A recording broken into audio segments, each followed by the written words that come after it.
Story 1. A chance meeting with a Wendigo. I took out the shot glass and placed it next to the Jägermeister bottle at exactly 1 minute to midnight. After what happened to Pop, I no longer drink. September 1st is the only day that doesn't qualify.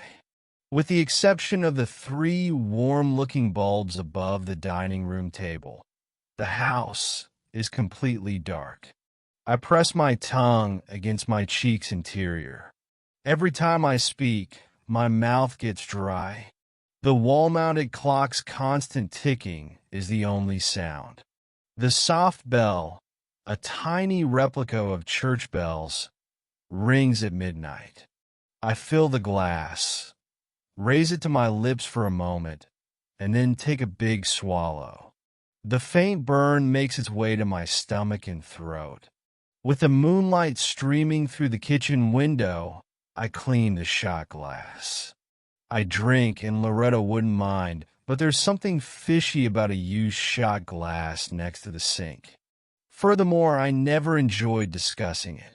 Even after all these years, I still get nightmares. More than anything else in my life, what I witnessed up on that mountain made an impression on me. More than the birth of my children and the early death from alcoholism of my father. Loretta says I ought to talk to someone about it, that it would be beneficial. Perhaps she is correct. She's all the time. Now let's get started. As soon as I graduated from high school, I joined the park rangers, and it was a wonderful fit. The outdoors always called, and I took academics to the desert like a fish. I spent my school days daydreaming about hiking or fly fishing with Pop on the weekend. I was stationed in the Appalachians during the summer of 1989. We were responsible for the trails that went all the way up the mountain. Even in pleasant weather, the clouds hang heavy at the base of the spruce trees up there. Following 2 particularly strong storms during the winter, I spent the summer removing fallen branches from the walking trails. Although it was hack work meant for the junior, I honestly didn't mind. As the weather started to change, the height of the summer heat was over and the number of visitors decreased. I was confined to my desk all morning due to the persistent drizzle, and we were just heading out for lunch when he suddenly burst through the door. With a moan, he dropped to the ground. Stanley stooped to put him in a sitting position. He had shoulder-length hair that dripped with water. By his side, his limbs hung limp. Stanley was given a cup of water by me. Stanley pushed down on his chin with his index finger. The man tensed, and his eyelids flicked open as the water touched his tongue. He thrashed about his body, slamming Stanley's glass from his grasp. The man didn't seem to care that the glass broke on the ground. "It exists," he declared. "What is it?" The man fisted, making balls with his fists, and half-turned, gripping Stanley's shirt. He spoke again, pausing between sentences. "That is out there." He burst into tears. He buried his face in his hands and let go of Stanley. He sobbed as we moved him onto a chair and pressed his face against the table. He dropped his backpack to the ground, and I picked it up. A name tag was hidden behind a plastic sleeve on the bottom right. San Diego native Lenny Porter. At the bottom was a number. Stanley assured them, "I'll make the call." Lenny was sitting up, staring blankly at the wall with red eyes when Stanley came back. He appeared malnourished, as if he hadn't eaten in a week. Stanley shut the door behind him. "I talked to your dad." Lenny did not respond to the remarks. He sat there unmoving and unblinking. Stanley padded over to sit next to me and put his hands on the table. "Lenny and a few pals departed San Diego 2 weeks ago. They intended to hike the trail north for a month. I was given 2 names by the father, Sabrina and Freddie. Hearing their names, Lenny leaned forward and retrieved his backpack. He fumbled around wildly until he produced a pile of Polaroids. He quickly paged through the pictures before slapping one down on the table. Stanley and I bent our heads in. What must have been Freddie, tall and donning a baseball cap, and Sabrina, shorter and clad in a bright yellow top with a nearly fluorescent blue belt drawing the fabric tied around her waist, flanked a fitter and healthier Lenny. Tears filled Lenny's eyes as he fingered the picture. Whatever became of them, he shook his head and wept. He parted his lips, but nothing came out. Stanley pushed a map in front of Lenny after taking it down from the wall. Here we are. When was the last time you saw them? Lenny wiped away the tears and focused. He narrowed his eyes and tapped the map with his index finger. Stanley reached into his breast pocket for a pencil and made a cross on the map. I will let the police know. Prepare the truck for travel. We learn about search and rescue operations during our training. First responders are the Rangers. As part of the job, it is not necessary to call the police in cases of twisted ankles or lost people who stray off the path. However, this felt distinct. After I locked up the equipment in the truck, Stanley showed up, accompanied by a young police officer. Harry is taking a rideshare. Lenny will be cared for by his partner. The trail became too narrow and dangerous after we drove up it in the truck for about 15 minutes. We divided up the equipment and started walking. Our destination was well above the trails, far up the mountain. It appeared as though the trails purposefully avoided the region. We fought our way through the dense undergrowth. What had happened to bring them all the way out here? Stanley was always looking at his watch while we were climbing. His goal was to arrive prior to dusk. If we were lucky enough to get it, I supposed. Asking about each other's spouses and kids, Stanley and Harry conversed as though they were longtime friends. In a sense, the park rangers are an extension of the police. Living in a small mountain town made friendship with the police almost inevitable, so it made sense. That was nice. Stanley looked at the map as the sun began to set. Almost there. Obtain your torches. All right.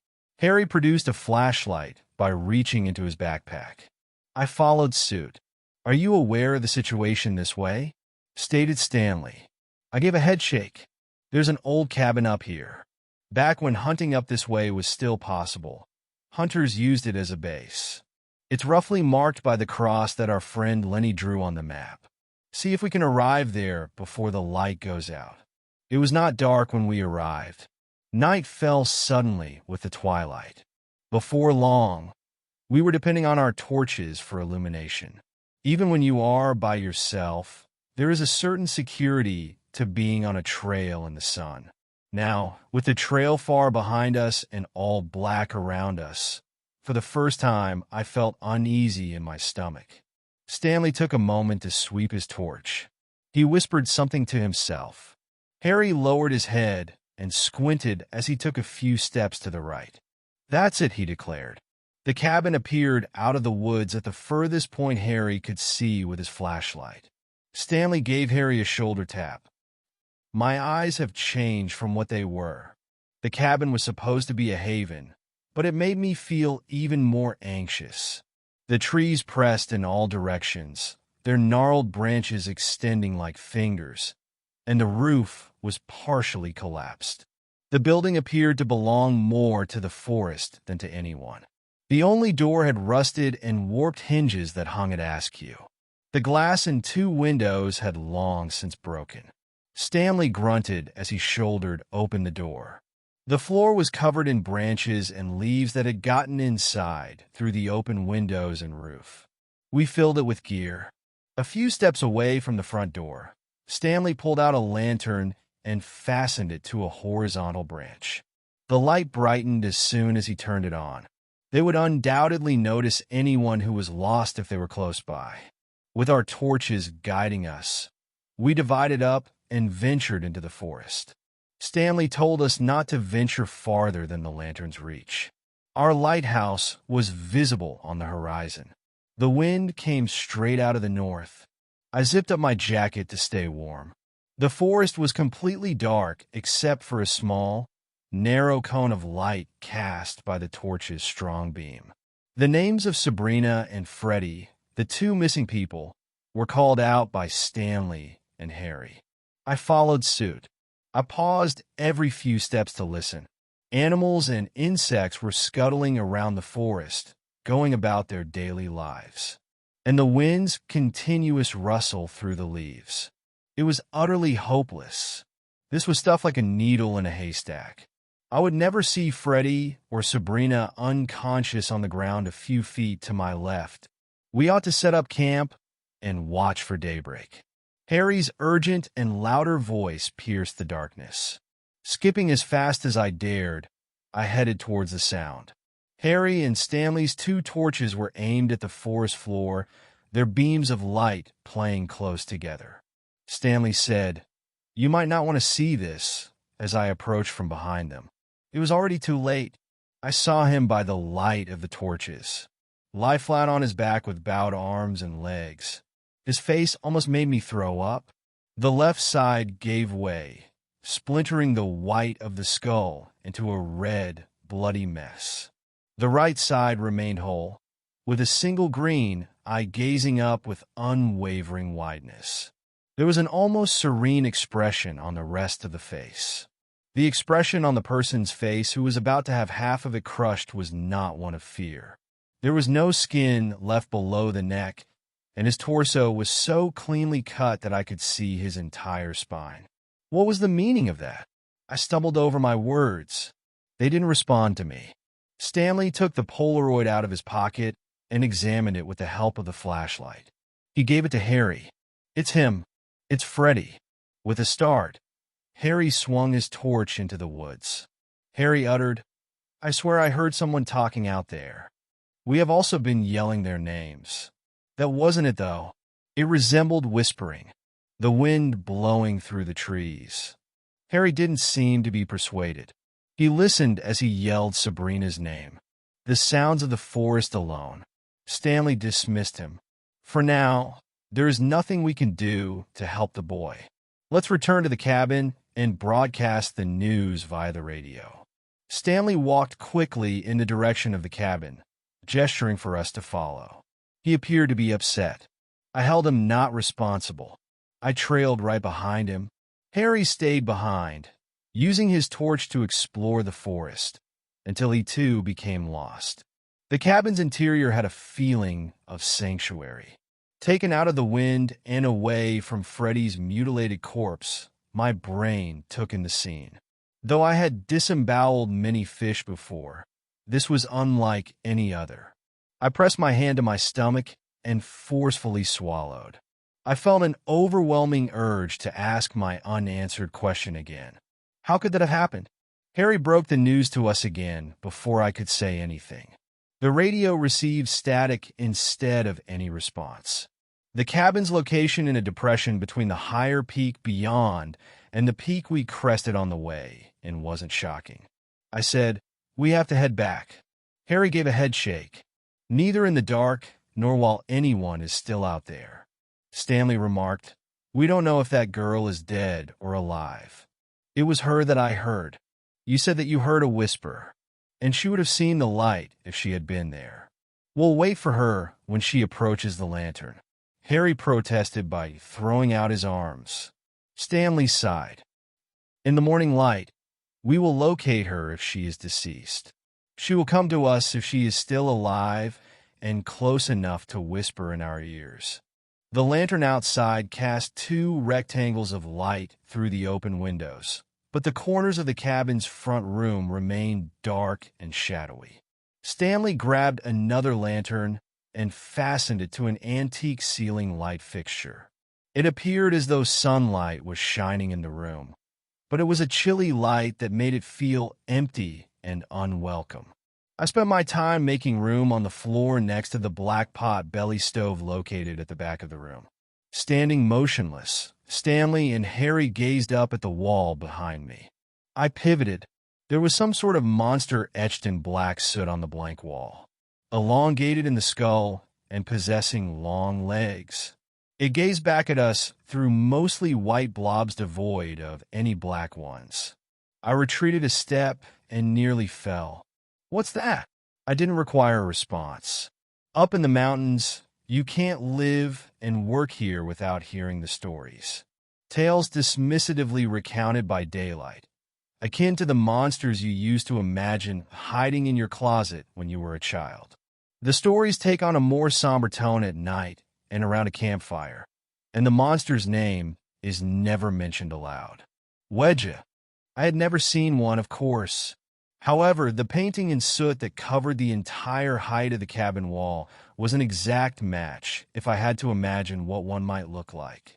I waited for the two men behind me to brush off the drawing we noticed on the wall, to joke about it and make it seem silly. Neither did the other. Stanley spoke a short command. "Everyone who leaves the house with a weapon." The walls danced with our shadows. There was no movement from the ceiling-hung lantern. Stanley tilted his head to gaze out the window. The lantern dangling from the branch of the tree swung back and forth, resembling a grandfather clock pendulum. Tonight there was enough wind to not do that. Stanley stooped to fish a rifle out of the bag. In my ears, my heart pounded like a drum. And after that, something else. Sounds of whispering. Something that resembled a girl's whispers, pleading with us to come outside into the forest darkness. Stanley barely managed to pry open the door with his rifle's muzzle.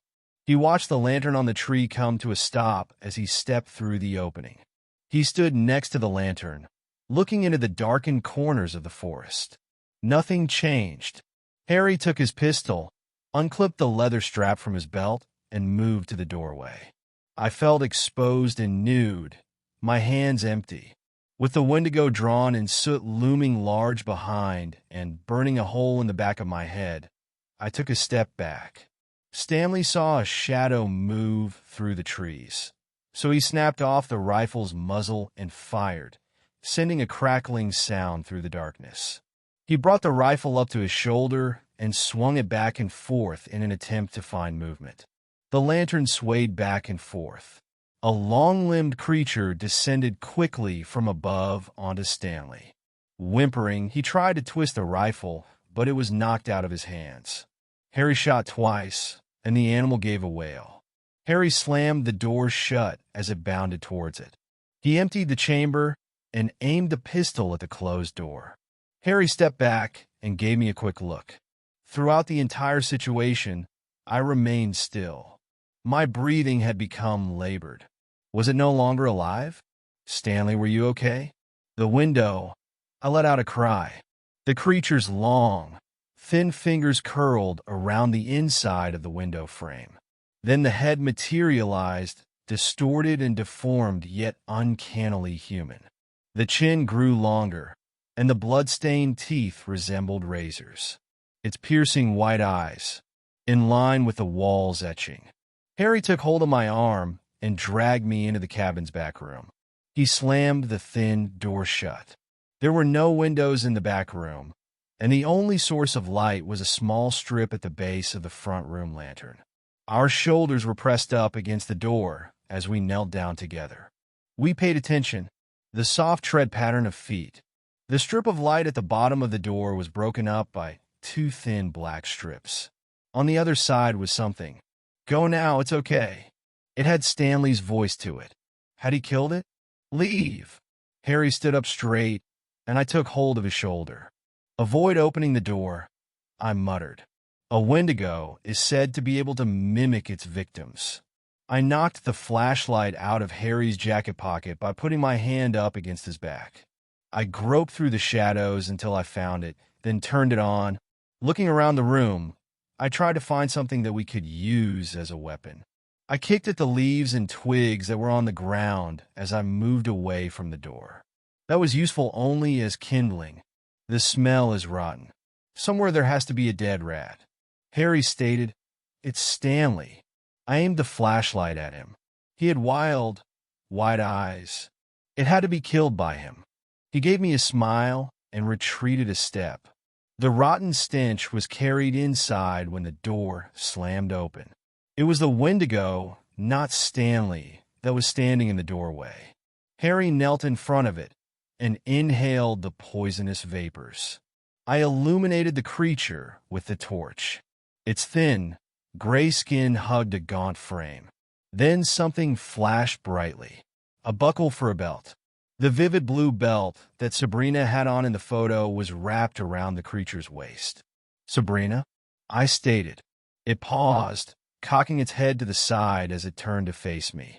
I saw what I thought was a glimpse of recognition, a split second when it recognized the name. However, it let out a growl, widening its mouth and gushing saliva. It leaned in and put two hands around Harry's neck. I acted without thinking, just out of instinct. With the torch as my only weapon, I leaped towards the creature.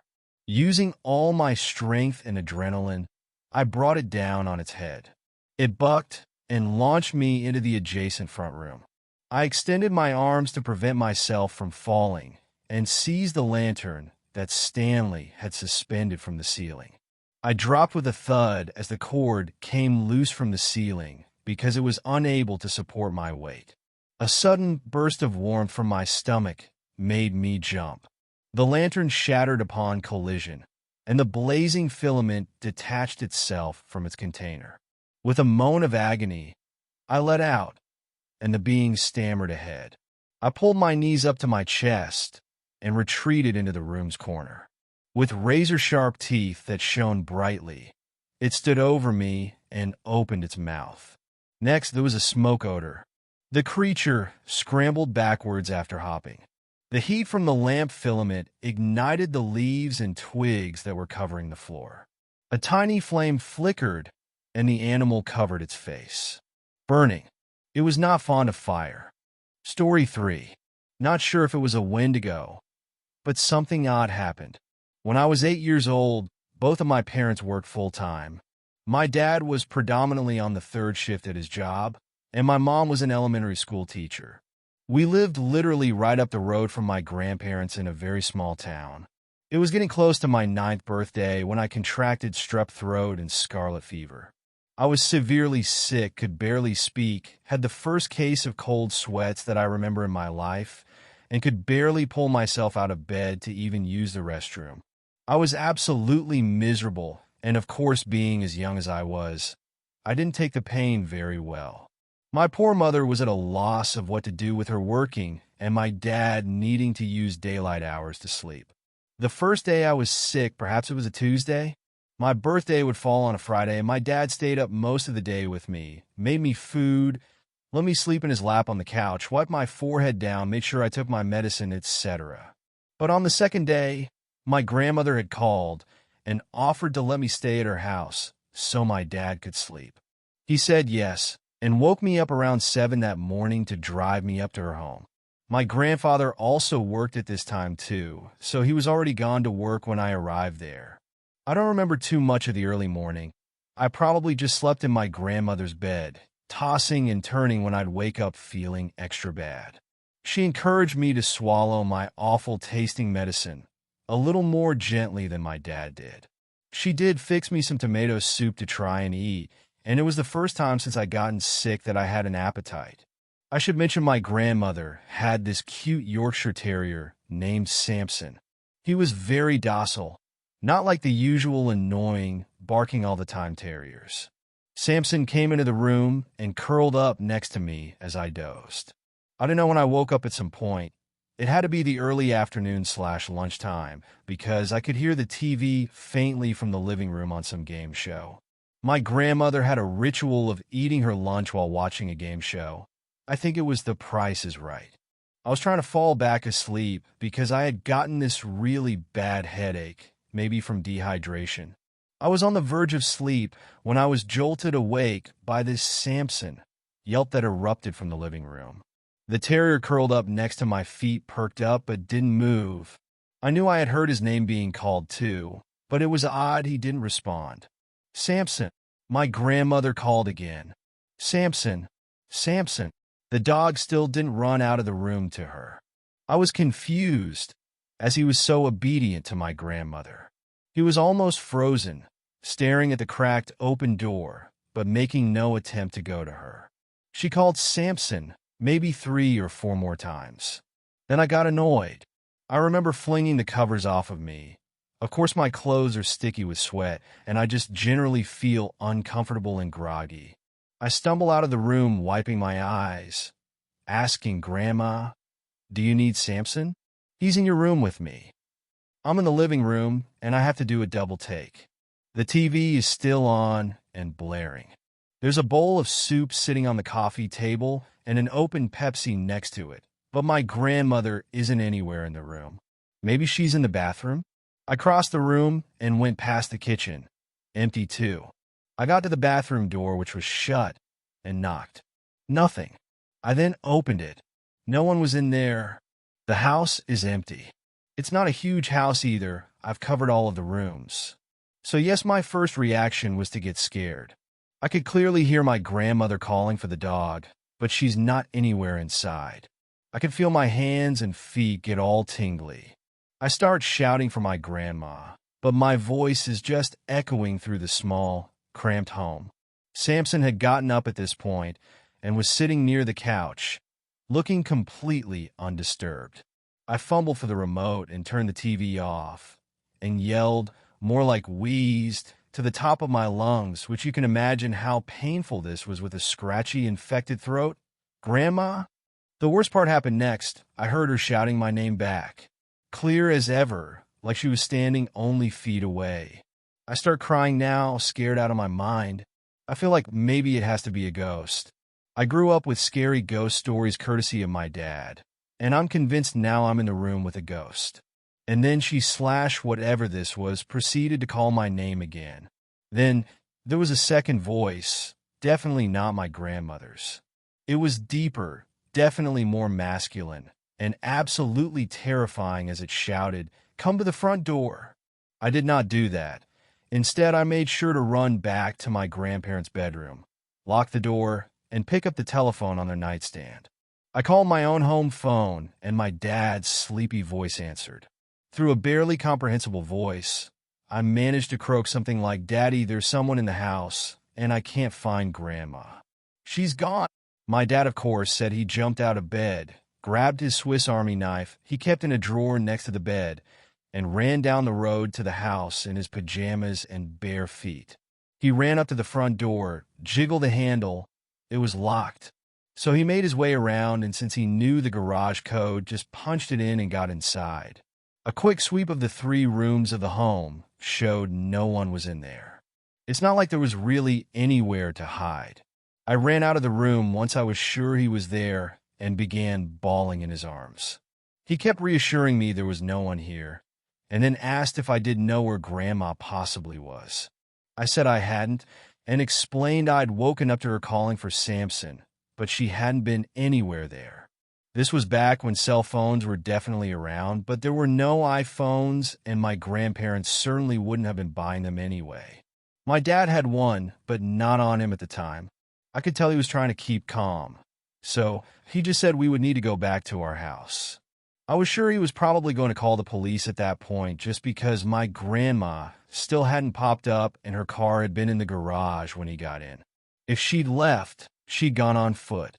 We hadn't even made 2 steps out of the driveway when, from my grandma's neighbor's house, my grandma was strolling out, chatting to the neighbor.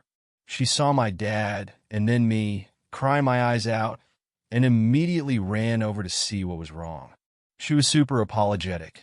She said she'd stepped out right when she'd heated up her soup to go see her neighbor, who'd called about looking at something my grandma was going to buy. My grandma had figured I was asleep, and she'd only be gone for 10 or 15 minutes. At first, people may have assumed I was feverish, therefore delusional, but I still stand by what happened. I know for a fact I was definitely alone in the house, save for Samson, but the voices I heard were real. For a while, I was hesitant to go back to my grandma's house because this happened in the middle of the day. I later read stories at school about Wendigos or creatures that would disguise their voices to lure people. This was the closest explanation I could ever form about what I heard. I never shared to anyone that I thought it was for sure a Wendigo and chalked it up to maybe just a ghost. I'm close to my 20s now. Last year was the first time I shared this story fully to my grandpa, who used to just say that fever must have made me have bad dreams. Story number 4, Wendigo. The woods are my favorite place. I adore the mountains. I've never taken for granted the privilege of being able to live so close to the natural world. However, I'd like to share something odd that happened recently. I was walking near my house on a path through the woods. After a few weeks of intense snowfall, the weather was finally beginning to clear up. I saw what looked like a man leaning against a log in the distance, a long way from the path. He remained motionless. I was afraid he might have become stuck here and become frozen. This is an all too familiar scene here during a heavy snowfall. I walked over to him. Upon approaching, I noticed that his fingers and ears were bitten by the cold. His clothes were rumpled and soiled. Dried blood was all over his mouth. His head moved when I was just a few steps away from him, turning slowly and casting a lifeless, glassy gaze on me. His face was expressionless until he turned to face me, looking at me with a mix of surprise and insane fear. Attempting to stagger upright, he ultimately found himself flailing into the thick layer of snow. I spoke slowly and softly. "Do you need assistance? For what duration have you been here?" The man refused to talk, or maybe he couldn't. But there was a small hiking backpack next to it with an address tag attached. The address was only a few miles from my house, so I knew where it was. He ought to live next door. I asked him whether that was his home, but all he could do was stare at me with that insane, terrified expression. Eventually, though, he was able to nod. Since I couldn't get in touch with anyone, I reasoned that taking him by myself would be my best bet. If I want to get help, who knew how long he'd last out there? He was very light, and I picked him up so he could stand. Initially, he rested on my shoulder, but after a short while, he walked almost entirely by himself. He started speaking in a low, dry, gurgling voice, as though he was speaking to himself. It seemed really inhumane. I assumed he must be hallucinating. I made an effort to speak with him. "How long have you been out here?" "Weeks." His tone sounded rough and gravelly. "You're going home with me. Does anyone have the ability to assist you?" "My wife." "You were out here all alone?" He went silent. He stopped walking after a short while and dropped to his knees. I attempted to get him back up when he started to cry. Grasping me tightly, he murmured, "I dash." I had to eat. The dried blood on his mouth made sense now. Making difficult choices is necessary when it comes to life or death. That was the last thing I said. We trudged for a long time before arriving at his house. The front door opened as we got closer, and a woman who I assumed to be his wife emerged. "Oh my gosh! Is that you, honey?" She practically ignored me as she ran up and grabbed him, shouting. She hurried him inside and left me alone, saying she would call a doctor. That's okay. There's probably a lot to process. To have your spouse vanish for weeks before abruptly making such a sudden appearance. Still, I had to get home to my wife. I'm sure she's wondering where I went. I was thinking over everything that had happened on the way home. Imagine if I hadn't located him. Will he share the incident with his wife? The other person who was with him was where? The next thing I knew, I was writhing in agony. It originated in the pit of my stomach. Oh no, I thought. I could have just infected myself with something he had. I went into blackout and awoke in bed at home. I have no idea how I arrived. After about an hour, I was feeling sick to my stomach as I lay in bed and stared at the ceiling. It hurt so bad. It resembled acute hunger, almost I was positive that I had gotten the illness from the man I had helped earlier. A few illnesses contracted by air. The doctor arrived and cautiously walked to my bedside. He was hardly candid in a professional sense. His eyes grew wide as he gave me a terrified look. After only a few tests, he abandoned me to be isolated in my room. In the kitchen, I could hear him talking to my wife. When he goes, not much of the conversation was audible to me. It looked like bad news. My pain only grew worse after the doctor departed. But there was a more pronounced hunger. I was starting to go delirious. I was unable to recall my last meal. I've had food before, have I not? When my wife asked what I needed, she came to me. All I could say was meat. I haven't felt well for a week. I've shed a lot of weight. I've become a ghost of who I was. However, I eat all the time. Beef and venison, usually. I could eat them raw. I'm that hungry. My wife fed me when I was at my weakest, and I bit her fingers off a couple of times. Not that I intend to. All I want is to eat. She has chosen to begin slipping food beneath my door. She claims that I have changed. That much is known to me. The reason the dog vanished is unique to me.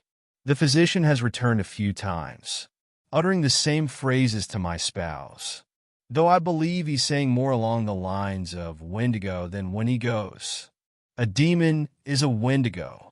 They'll take control of your body and kill you bit by bit. Wendigos are said to do terrible things to people, murdering and eating human flesh. I'll pass away soon. I'm aware of it.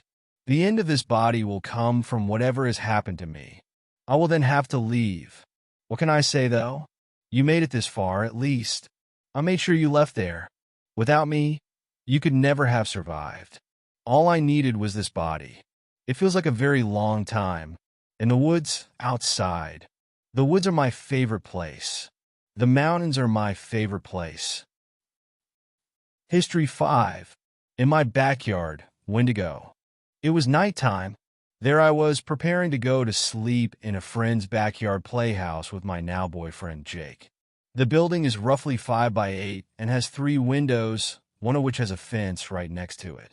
Large and near the floor windows are present. Out of nowhere, I make out 2 dark shapes peeking through the gaps in the fence. About 1.5 feet away from the playhouse, I notice what looks to be 2 people standing very close to the fence. It's close to the alley, about 5 feet 9 inches for one and 5 feet 2 inches for the other. Only silhouettes were visible, with no details. Fearing that the police are searching for him, Jake curls up under the blanket to sleep. I take out my knife and start my vigil because I had a feeling that wasn't what was actually there. And then there's the scratching at the wall's base. Whatever it was, it circled the playhouse and scratched furiously, almost non-stop. It sounded like a raccoon, but no matter how hard I tried, I was unable to get a good look. This was strange. I listened to this thing for about 2 hours while it occasionally made slow circles and other times very fast ones. Its footsteps echoed on the small porch. The larger figures outside the fence, meanwhile, never moved from their original positions, only enough to indicate that they are still alive. I was initially immobilized by fear. This was before I realized that whatever it was, it might smell like weakness. So I mustered every last bit of willpower I didn't know I possessed. I wrestled with primal terror for a while before I became composed and prepared to fight. Though I was also a little upset with them for breaking into my property. The fence is positioned so that the nook of grass is hidden from view from the alley. The tiny being approached the door and appeared to be sniffing and pawing, making the hinges jiggle, as if it were terribly eager to reach us. Because of the angle of the window, I should have been able to see it. The only opening I could see was roughly the size of a rat. I have experience with the sound of rats, having lived in a tent for a while. It would have to have been this one incredibly fast and furious to keep up this volume and not give up. There was no food, no fragrant drinks. At that point, rabid rats would typically make mistakes, but this thing was behaving perfectly well. It was concentrated. Apart from scratching, it didn't make any other noise. If not hissing, then at least an odd squeak would be expected. This goes on for about 60 minutes. I occasionally move around and glance outside at strange angles in an attempt to figure out what the hell this is. Fortunately, Jake sleeps a lot and was covered up with many blankets, so he didn't wake up. Eventually, the sounds began to expand, for want of a better term, and grew steadily louder. That culminated in ferocious scratching from more angles than I could count all around the playhouse, including the roof and walls. Unable to see anything at all. Somehow, my mind was on fire, but not from fear. I gave up on dying. For a brief period, I experienced euphoria as I reasoned that I ought to cherish my final moments on earth. The flaming joy subsided, but I was still content and at ease. After the scratching subsided, it stopped after about 30 minutes. It wasn't long before the figures outside the fence vanished. I was probably looking out one of the other windows, so I didn't see them go. I wanted a man's assistants to be on guard and defensive because I didn't think they had gone very far, so I woke up Jake for that reason. For a few years, we've been close friends. I had been getting closer to him romantically at the time, but it had only lasted a little over a week. It was time to tell the truth, so I swallowed my pride and said, "I love you." I was elated and relieved when he responded. I searched my mind endlessly, and neither he nor I could come up with a plausible explanation save for a species that science has not yet discovered. It wasn't concerning when he heard the scratching before going to sleep. He acknowledged that the time between going to sleep and waking up was roughly 4 hours. During that time, the scratching never stopped for longer than a minute or two. He and his friend had experienced violent, loud, and inexplicable noises on a different night while camping, but that is a tale for another time. Let's just say that we think there are crafty, ravenous creatures with unfathomable vocal, physical, and sensory abilities. Wendigo stories come to mind when we hear these and other strange, aberrant noises. The figures outside the fence could have been just one, the taller one representing the front legs and the shorter one representing the hind legs, a notion I detest to consider. The figures had shadows over their heads. If so, it might have been speaking up and making the scratching sounds on its own. One creature or three. In theory, it might have been a rabid rat that managed, despite all odds, to stay out of sight. And when I heard it everywhere, I went insane. However, I have no family history of hallucinations. I think I stayed too cool to imagine that happening. The figures might have been robbers hiding out at that precise moment, or they could have been police pursuing him. But I don't believe so. Thank heavens, these animals realized we were a threat and would not be taken lightly. I used to get scared of every noise that happened at night. Since then, my perspective on this and life in general have improved, because I've come to realize that I have far more mental strength than I previously thought.